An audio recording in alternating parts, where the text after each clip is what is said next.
When Jenna moved into her new apartment, everything seemed perfect. The walls were freshly painted, the floors gleamed, and the view from the balcony was breathtaking.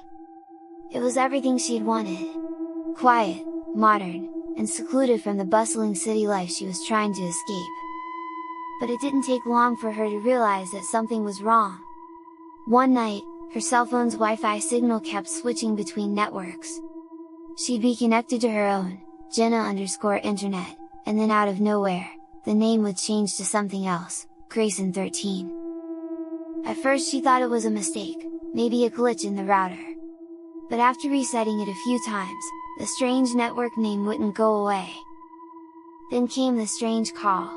Someone named Grayson is trying to call her.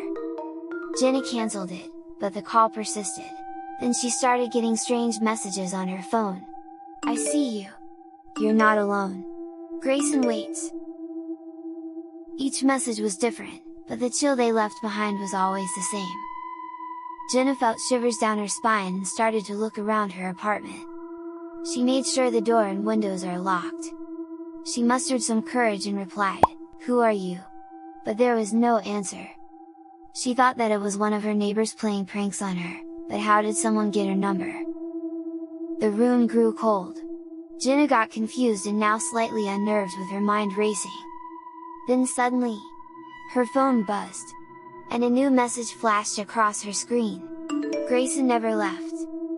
Then she remembered something the landlord told her, but she didn't pay attention that time. Frightened, she rushed to her laptop, opening up a search engine and typing in the apartment complex's name. After a few moments of scrolling, she found an article that terrified her. The headline read, "Local man Grayson Porter, found dead in apartment 13, no foul play suspected." Her blood ran cold. Grayson Porter? The name was too much of a coincidence. This was his apartment, the apartment she was now living in. She read further, her hands trembling. The article mentioned that Grayson had been found dead several months ago. Alone, in his apartment. No one had ever been able to explain the cause of death. The apartment had remained vacant ever since.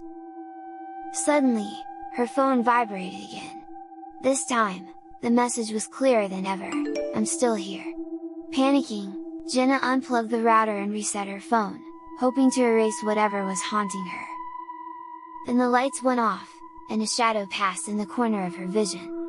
It was brief, just a flash of movement, but enough to make her heart pound. The Wi-Fi came back on, the name of the network blinking on her screen. Grayson13. She couldn't disconnect. She couldn't escape. Then a message popped up one last time, "I'm still here. Waiting for you." Jenna turned to run, but the apartment door slammed shut on its own. The Wi-Fi signal flickered again.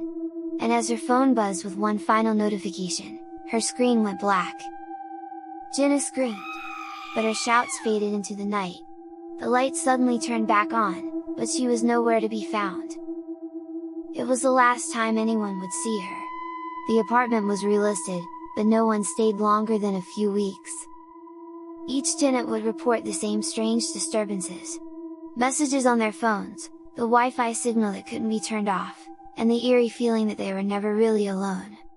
And sometimes, if you were unlucky enough to look closely at the Wi-Fi list, you might still spot it, the same network name, waiting for its next victim, Grayson13. For more spine-chilling stories about Grayson, click subscribe, like, and share!